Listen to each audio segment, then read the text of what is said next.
하겠습니다. 하나님 말씀 보겠습니다. 누가복음 17장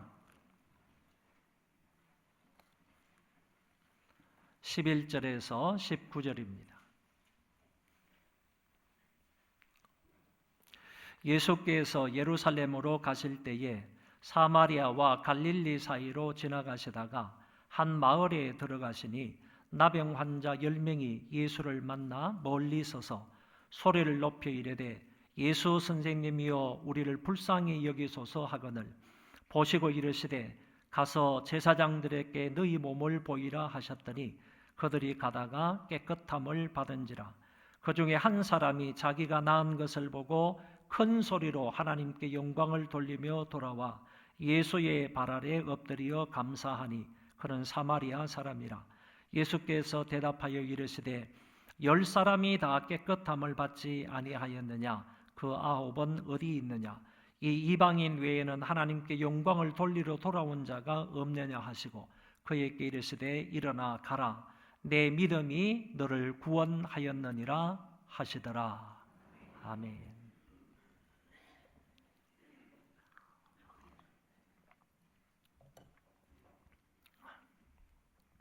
다음 주일은 추수 감사절입니다. 우리가 감사를 말할 때 일반적으로 다음과 같은 원인에서 감사를 합니다. 첫째는 환경에서 나오는 감사가 있습니다. 나에게 주어진 환경이 좋습니다. 그리고 자라온 환경도 좋고 지금 일하는 환경도 좋고 내가 살고 있는 거주지의 환경도 좋습니다. 그래서 내 모든 환경이 좋은 것으로 인하여 감사를 드리는 것입니다. 둘째는 소유에서 나오는 감사가 있습니다. 내가 많은 것을 가지고 있습니다. 물질을 많이 가지고 있습니다. 집도 가지고 있고 좋은 차도 가지고 있습니다.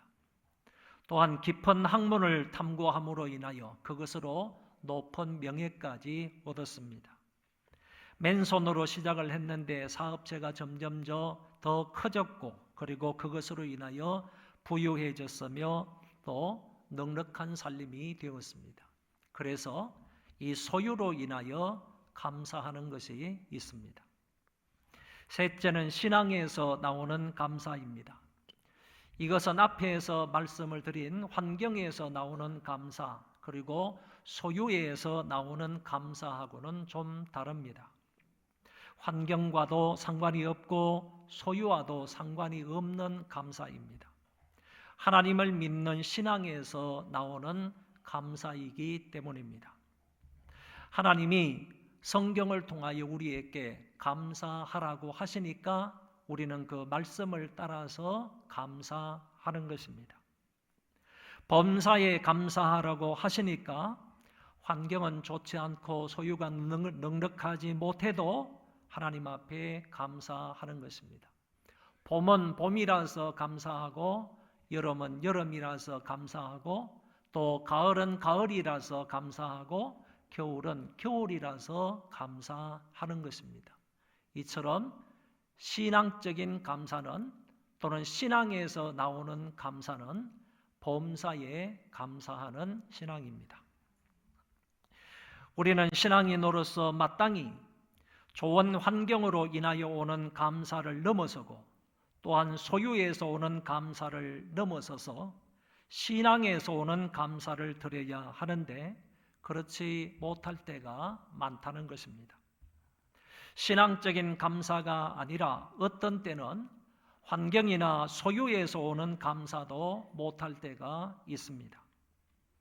우리는 감사거리가 없어서 감사를 못하는 게 아닙니다. 반대로 감사하는 사람은 감사한 일이 넘쳐서 감사하는 것도 아닙니다. 신앙적인 감사는 이것은 바로 선택이다라고 말할 수 있습니다. 감사를 감사로 알고 은혜를 은혜로 알고 의도적으로 그 감사를 선택할 때 신앙적인 감사를 드릴 수 있는 것입니다. 주님이 갈릴리에서 예루살렘을 향해 가시다가 어느 마을을 지나가시게 되었습니다. 거기서 나병 환자 10명을 만나게 됩니다. 우리 성경에는 나병 환자 10명이 예수님을 찾아 만난 것처럼 되어 있지만 실제로는 주님이 의도를 가지고 그들에게 보여진 것으로 생각할 수 있습니다. 문둥병자들이 스스로 주님을 찾아서 만난 것이 아니라 주님이 그들을 긍휼히 여기사 그들에게 보여주심으로 만나게 되었다는 얘기입니다. 항상 하나님은 인간을 찾아오시고 먼저 불쌍한 존재들에게 자비와 긍휼을 베풀어 주시고 만나 주시는 분이십니다. 당신이 먼저 찾아오심으로 그럴 때 우리는 그분을 배웁게 되고 그분께 아뢰며 그분을 만날 수 있는 것입니다.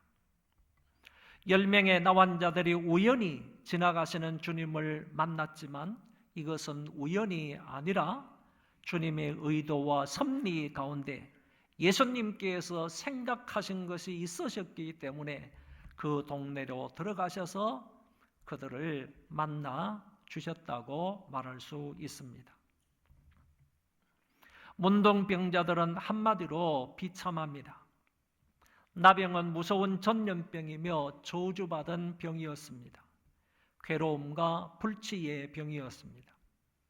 가족들과도 동거할 수가 없어서 반드시 분리 생활을 해야만 합니다.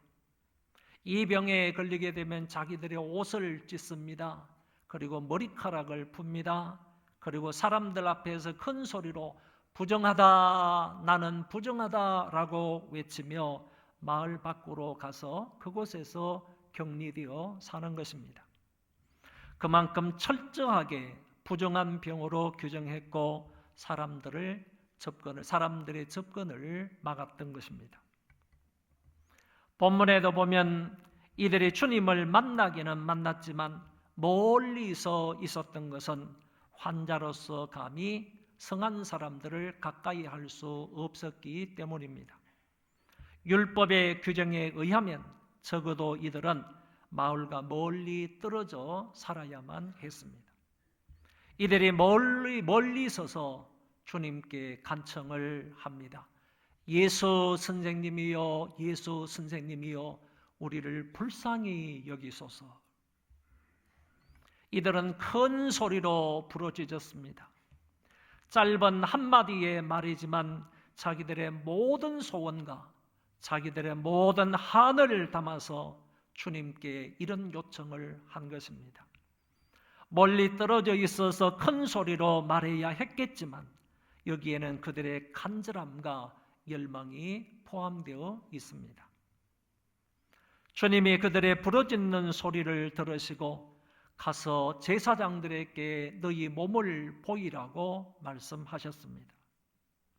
제사장이 해야 할 임무는 나병이 발생하였을 경우 이것이 나병인지 아닌지를 판단하는 역할을 해야만 하고 그런 나병 환자들을 돌보아 주어야 하고 그들의 병이 치유되었을 때에는 정결의식을 들여서 그들이 문둥병자가 아니라는 것을 확인시켜 주어야만 합니다.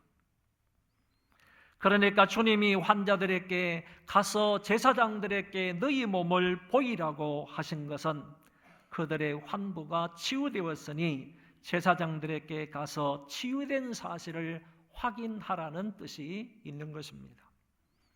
예수님이 그들의 부르짖음을 들으시고 어쩌면 즉시로 그들의 부르짖음에 응답을 하신 것입니다. 너희들의 몸이 나았으니 너희 몸이 치유가 되었으니 너희 몸을 제사장에게 보여 그 사실을 확인하라는 뜻입니다. 문둥병에 걸린 10사람은 예수님의 이 말씀을 듣고 제사장에게 갑니다.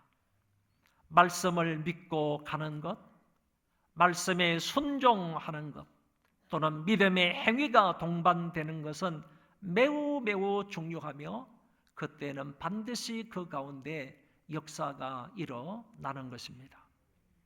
그들은 가다가 깨끗함을 받았다고 했습니다. 믿음으로 가다가 주님의 말씀을 따라서 그 거리를 터벅터벅 걸어서 제사장에게 가다가 모두 다 깨끗함을 받은 것입니다. 스스로 낳은 것이 아니고 누군가에게 의해서 깨끗함을 받았다는 것입니다. 이들이 낳은 것은, 이들이 고침을 받은 것은, 이들이 깨끗함을 받은 것은 전적인 주님의 역사이며 전적인 주님의 은혜입니다. 주님이 그들을 치료해 주셨습니다. 주님이 그들을 회복시켜 주셨습니다. 주님은 항상 자비와 긍휼이 많으신 분이십니다. 주님은 부르짖는 자에게 반드시 응답자가 되십니다. 어떤 상황과 환경에서 찾아온다 할지라도 당신에게 찾아 나오기만 한다면 주님은 그들의 애처로운 손을 잡아주시고 그들을 그 자리에서 일으켜 주시는 것입니다. 비참한 환경 속에 있는 자를 일으켜 주시는 분이십니다. 절망 속에 있는 자들에게 주님은 새로운 희망을 주시는 분이십니다. 이 본문이 우리에게 주는 중요한 메시지는 주님은 당신에게 찾아 나온 나병 환자들처럼 이런 심정으로, 이런 마음 태도로 찾아오는 그 사람들을 결코 그냥 돌려보내지 않으신다는 메시지입니다. 어떤 병이든 어떤 약자든 어떤 불쌍한 사람이든지 어떤 처지에 놓여 있든지 예수 선생님이여 나를 불쌍히 여기소서, 이렇게 부르짖으며 찾아 나오는 그 사람들을 주님은 결코 외면하지 않는다는 메시지입니다.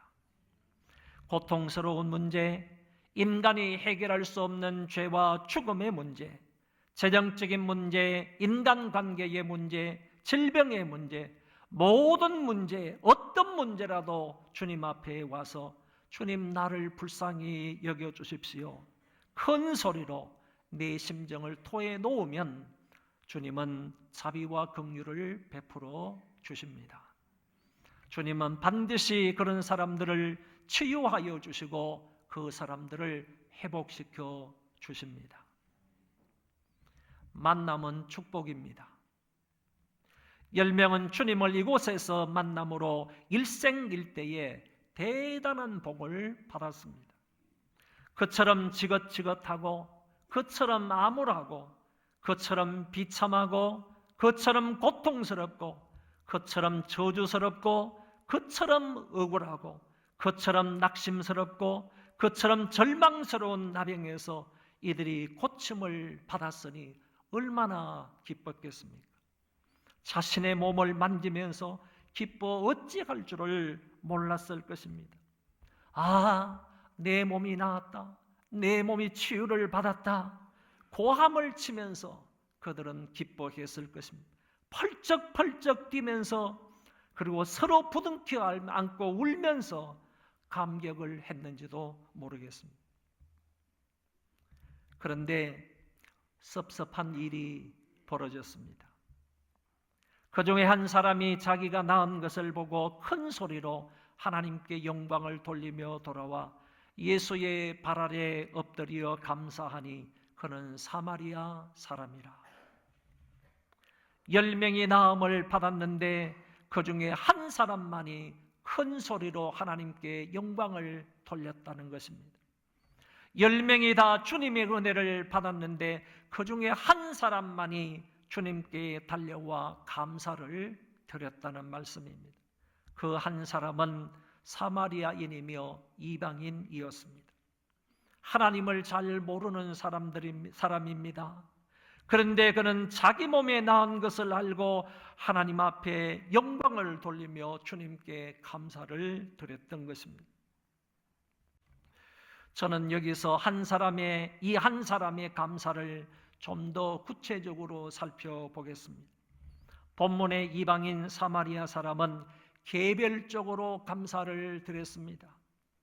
다른 사람은 감사를 하든 안 하든 상관이 없이 나는 감사하겠다라는 것입니다. 안 하는 사람들과 타협하지 않았습니다. 많은 사람들이 안 해도, 9명이 안 해도, 다른 사람은 안 해도, 다수가 안 해도 나는 하나님 앞에 감사하겠다라는 말입니다. 그는 개별적으로 하나님 앞에 감사를 드렸습니다. 또 본문의 뉘앙스를 보면 그는 적시로 감사하였음을 알게 됩니다. 이 이방인은 하나님께 영광과 감사를 드리는 것을 지체하지 않았습니다. 다음으로 미루지 않았습니다. 차후로 생각하지 않았습니다. 심지어 이렇게 나음을 받았으면 빨리 달려가야 할 곳은 제사장에게 가는 겁니다. 제사장에게 우선 가서 자기 몸을 보이면서 내가 나병에서 나았는지 완전히 깨끗이 치유가 되었는지 제사장에게 판단을 받는 것이 우선적인 일이었을 것입니다. 그럼에도 불구하고 이 사람은 제사장에게 먼저 가지 않았습니다. 그리고 그렇게도 보고 싶고 기다리고 있는 가족들에게도 먼저 가지 않았습니다. 오로지 먼저 한 것은 하나님 앞에 감사하는 일이었습니다. 그는 분명히 몸을 낳은 것을 안 즉시로 자기를 낫게 해주신 그 하나님께, 그 주님께 영광과 감사를 돌렸던 것입니다. 그리고 그는 열정적으로 감사를 드렸습니다. 큰 소리로 하나님께 영광을 돌렸다고 했습니다. 여러분, 이 사람이 먼저 큰 소리로 주님께 부르짖었지 않습니까? 예수 선생님이여 나를 불쌍히 여기소서 그랬지 않습니까?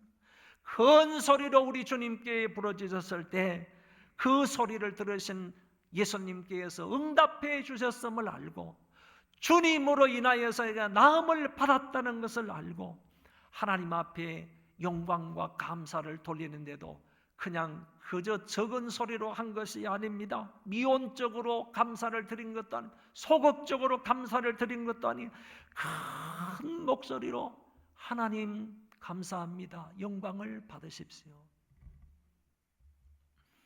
여러분, 감격의 벅찬 소리로 열정적으로 감사를 드렸던 사람이 한 사람 사마리아인이었습니다. 또한 그는 중심으로 진심으로 겸손히 감사했습니다. 형식적으로 감사한 것 아닙니다. 위선적으로 감사한 것 아닙니다. 그리고 이 사람이 주님 앞에 와서 발 앞에 엎드려 감사를 했다는 것은 지극한 존경과 겸손을 의미하는 말입니다. 그는 이런 태도와 마음으로 하나님 앞에 감사와 영광을 돌렸습니다. 마지막으로 그는 지속 반복적으로 감사했습니다. 한두 번 영광을 돌리거나 한두 번 감사하고 중단했다는 말이 아닙니다. 영광을 돌리며 돌아와 라는 말하고 엎드려 감사하니 라는 말 속에는 전부 지속적인 행위가 포함되어 있는 것입니다. 다시 말해서 나음을 받은 그는 지속적으로 하나님 앞에 영광을 돌리는 겁니다. 그 적시로 하나님 앞에 영광을 돌리는 겁니다. 하나님 영광을 받으세요. 하나님 영광을 받으세요. 그 사람은 그 예수님의 말씀을 따라서 그곳에서 낳는 그 적시로부터요 예수님께로 다시 돌아올 때까지 하나님 앞에 영광을 돌렸다는 거예요. 한순간도 쉬지 않으면서 달려서 뒤돌아서 예수님께 뛰어오면서 하나님 감사합니다. 영광 받으세요. 하나님 영광 받으세요. 정말 감사합니다. 그러면서 쉬지 아니하고 지속적으로 반복적으로 감사와 영광을 돌렸다. 그리고 예수님의 발 앞에 무릎을 꿇고 그때부터도 계속적으로 연거푸 예수님에게 감사하는 겁니다. 주님 감사합니다. 주님 감사합니다. 나를 살려주시고 나를 깨끗게 해주신 것 감사합니다. 감사합니다. 계속 쉬지 아니하고 지속적으로 반복해서 주님 앞에 겸손한 마음으로 감사를 드린 것입니다. 이 얼마나 감동적인 장면입니까? 이 한 사람 이방인 사마리아 사람은 하나님의 은혜에 개별적으로 감사를 드렸고요. 그리고 지체하지 아니하고 즉시로 감사를 했고요. 열정적으로 감사했고요. 중심으로 감사했고요. 뿐만 아니라 지속 반복하며 하나님 앞에 감사와 영광을 돌렸습니다. 그런데 주님은 마음 한구석에 은혜 입은 다른 사람들에 대한 아쉬움과 안타까움이 있으셨던 것 같습니다. 예수께서 대답하여 이르시되 10사람이 다 깨끗함을 받지 아니하였느냐? 그 9은 어디 있느냐? 이 이방인 외에는 하나님께 영광을 돌리러 돌아온 자가 없느냐? 당신의 사랑과 은혜와 능력을 맛본 많은 사람들이 있는데 그 사람들은 다 어디 가고 이 이방인 홀로 감사하며 영광을 돌리러 왔는가? 10명 모두가 주님을 만났습니다. 10명 모두가 주님에 의해서 치유를 받았습니다.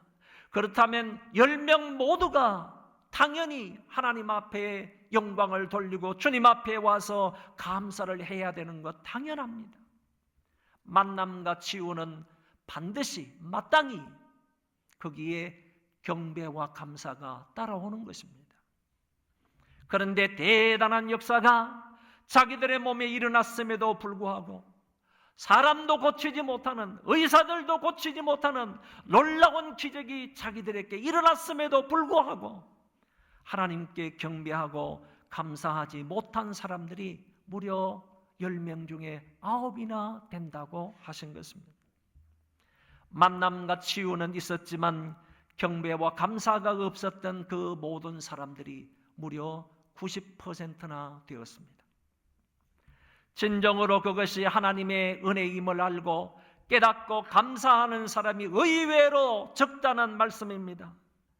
주님은 감사를 모르는 자들이 감사를 하는 사람보다 더 많다는 얘기예요. 감사하지 않는 편과 감사하는 편이 9대1입니다. 9대1. 이 비율은 어쩌면 유대인들과 이방인의 비율과 같다고 생각할 수 있습니다. 유대인들은 온갖 축복을, 많은 은혜와 사랑과 복을 하나님으로부터 받은 민족입니다. 하나님께서는 아브라함의 자손인 유대인들에게 좋은 은사를 많이 주셨습니다. 하나님이 이스라엘 민족에게 사랑과 은혜와 복과 능력과 지혜와 지식을 풍성하게 주셨습니다. 그럼에도 불구하고 그들은 선민의식에 빠져서 이방인들을 멸시하며 살았습니다.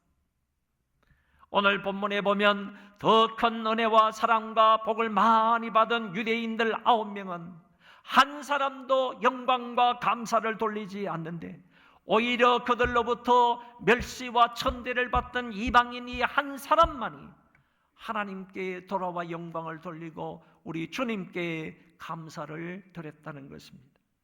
마땅히 감사해야 할 많은 은혜를 받은 그 유대인들은 감사를 잊어버리고 기대하지도 않았던 이 이방인만이 주님께 돌아와 지속적으로 감사를 드렸던 것입니다. 주님은 엎드려 감사하고 있는 그에게 이렇게 말씀하십니다. 일어나 가라, 내 믿음이 너를 구원하였느니라.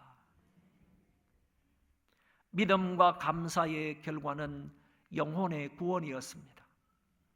다른 9명은 육체적 구원인 치유와 회복은 되었으나 영적 구원인 죄와 사망에서의 해방은 받지 못한 것입니다. 그러나 이 사마리아 나병 환자는 육체적으로 치유를 받았을 뿐만 아니라 영적 구원도 받게 된 것입니다. 이 나환자는 문둥병에서 나음을 받았고 또한 영원까지 구원을 받아서 하나님의 자녀가 되었고 예수 그리스도의 제자가 되었으며 천국 시민권을 회복하게 찾게 되었습니다. 추수의 계절, 가을을 맞이하여 우리는 감사에 대하여 생각해 보았습니다. 저는 이 말씀을 통하여 이런 것을 한 가지 생각해 보았습니다. 우리는 10명의 나병 환자들보다 덜 은혜와 사랑을 받았는가? 아니면 더 큰 은혜와 사랑과 복을 받았는가? 문둥병에서 고침을 받은 것보다 덜 은혜를 받았습니까? 아니면 더 큰 은혜를 받았습니까? 어느 분이 쓴 감사의 글을 들어보고 여러분도 한번 생각해 보시기 바랍니다. 오늘 아침 일어났을 때 당신의 몸이 건강하다면 당신은 이번 주 넘겨 살지 못하는 이 세상에 100만 명보다 더 축복을 받은 사람입니다. 한 번도 전쟁의 위험이나 수용소의 외로움이나 고문의 고통이나 굶주림의 쓰라림을 경험하지 못했다면 당신은 5억 명의 사람들보다 더 나은 축복을 받은 사람입니다. 체포와 협박과 학대와 고문 그리고 죽음의 두려움 없이 교회를 나갈 수 있다면 당신은 이 세상에 30억 명의 사람들보다 더 큰 은혜를 받은 사람들입니다. 만일 당신이 냉장고 안에 음식이 있다거나 당신의 몸에 옷이 걸쳐져 있거나 머리 위에 지붕이 있고 잠잘 장소가 있다면 당신은 이 세상 인구의 75%보다 더 부유한 사람입니다. 통장이나 지갑에 돈이 있거나 집 어디인가 작은 그릇 안에 남는 동전들이 있다면 당신은 이 세상 8% 상위권 안에 드는 부유층이며 두 부모가 아직 살아계시고 아직 이혼하지 않으셨다면 보기 드물게 축복을 받은 사람입니다. 하지만 당신이 고개를 들어 얼굴에 미소를 띠고 하나님의 은혜에 감사할 수 있다면 당신은 그야말로 놀라운 축복을 받은 사람입니다. 왜냐하면 대부분이 그렇게 할 수 있는데도 그렇게 하지 않기 때문입니다. 그랬습니다. 이 글을 듣고 읽노라면 나는 10명의 문둥병자들보다 더 많은 은혜와 사랑과 복을 받은 사람이구나 하는 생각을 갖게 됩니다. 나병에서의 나음과 십자가의 은혜를 비교해 보십시오. 어느 은혜가 더 중요하고 어느 은혜가 더 큽니까? 십자가의 은혜가 절대적으로 더 중요하고 절대적으로 더 큰 것입니다. 그렇다면 마땅히 그 한량없는 사랑과 은혜와 복과 긍휼을 베풀어 주신 하나님께 더 감사해야 하지 않겠습니까? 그럼에도 불구하고 우리 입술과 손에는 감사가 메말라 있습니다. 9명을 욕할 것이 아니라 내가 9명에 속하지는 않았는지를 생각해 보아야 합니다. 미국의 유명한 라인홀드 니버 박사가 이런 말을 했습니다. 고린도전서 13장 13절에는 믿음, 소망, 사랑 이 세 가지는 항상 있을 것이니라 이렇게 말씀을 하셨는데 여기에 하나를 더 덧붙인다고 한다면 그것은 감사이다 그랬습니다. 그래서 그분은 믿음, 소망, 사랑, 감사는 이 네 가지는 항상 있어야 한다라고 말했습니다. F.F. 지글러라는 사람이 나는 감사할 줄 모르면서 행복한 사람을 한 사람도 보지 못했다 그랬습니다. 그러면서 그는 감사는 행복의 원천인 동시에 감사는 행복의 열매이다라고 말했습니다. 그 사람은 감사로 행복에 이르는 길이 있다고 했습니다. 감사로 행복에 이르는 길이 있는데 그 행복에 이르는 길을 이렇게 소개하고 있습니다. 큰 것에 감동하고 놀라기보다 사소하고 작은 것에서부터 감사하라. 먼 미래에 일어날 일보다는 지금 이곳에서 감사거리를 찾아라. 기적적인 일에 감사하기보다 매일의 일상 속에서 감사하는 삶을 살아라. 감사를 계속하고 계속하다 보면 마음에 있는 불평과 불만이 치료되는 것을 볼 수 있다. 감사는 감사를 불러일으키므로 감사하는 사람이 이 세상에서 가장 부유한 사람이다. 감사하는 순간 세상이 아름다워지고 감사하는 사람이 모든 일에 감사하면 그 사람들이 사랑스러워지고 모든 일에 좋은 관계를 이루게 된다.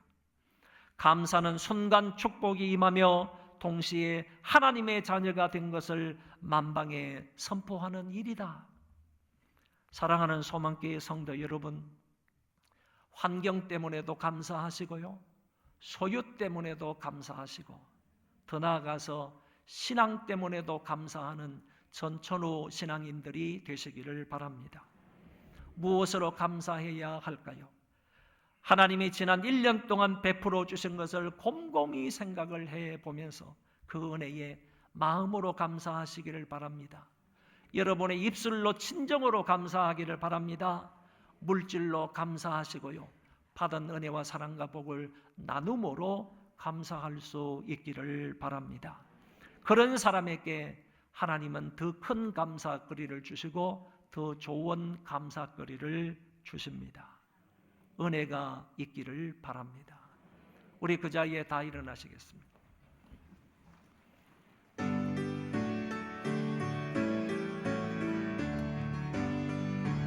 주여 감사하게 하소서.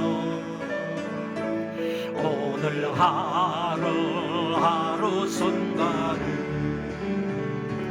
주가 주신 힘으로 감사하기 원하네.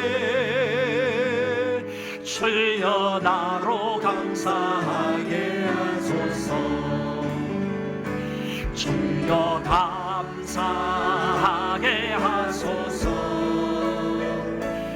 오늘 하루 순간을 주가 주신 힘으로 감사하기 원하네. 주여 나로 감사. 옆 사람 손잡고 하면 찬송하겠습니다. 손잡고요. 주여 감사하게 하소서. 오늘 하루 순간을 주가 주신 힘으로 감사하기 원하네. 주여 나를 감사하게 하소서. 여러분 옆 사람 손을 꼭 잡으시고요, 하나님의 은혜와 사랑과 복을 하나님의 은혜로 알아야 합니다. 하나님의 은혜를 하나님의 은혜로 알고요, 우리가 마음으로 감사하고 입술로도 감사하고 물질로도 감사하고 나눔으로도 감사하며 살게 해달라고 1분 동안만 통성으로 기도하겠습니다. 자비로우신 하나님,